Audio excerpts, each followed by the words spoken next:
Good day mga ka-farmers, nandito na naman po tayo sa bundok at papakita ko naman po sa inyo yung mga itinanim ko na mga puno ng kakao. Ito po, kakao po yan. Dami pa po dito, nasa ilalim ng mga puno ng saging na itanim ko po. Ganda po ng mga kakao. Nasa 9 months na ata po ito. Kakao.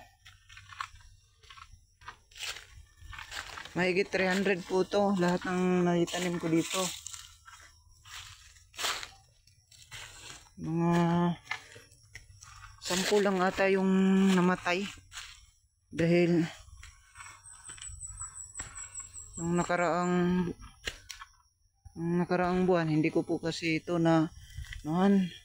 napa-sprayhan, kaya nanuhan ng mga damo, kaya yung iba namamatay. Yung 10 lang naman. Ito po, kailangan na naman sprayhan ng pang insekto. Comment nyo na lang po kung anong magandang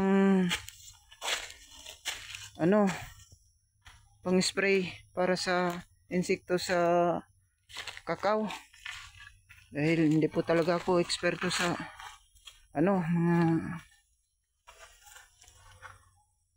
pwedeng i-spray sa kakao.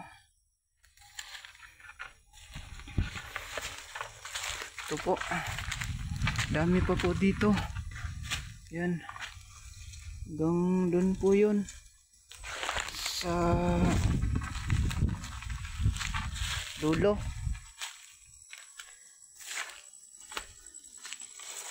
Dami pong mga kakao po dito. Ayun.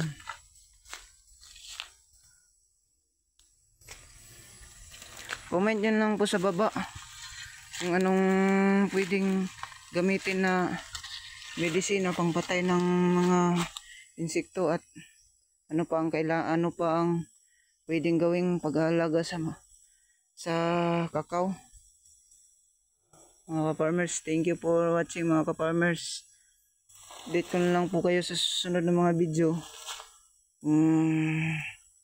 Ano ang pwedeng magandang i-apply sa kakao na medisina at magandang pataba pwedeng gamitin.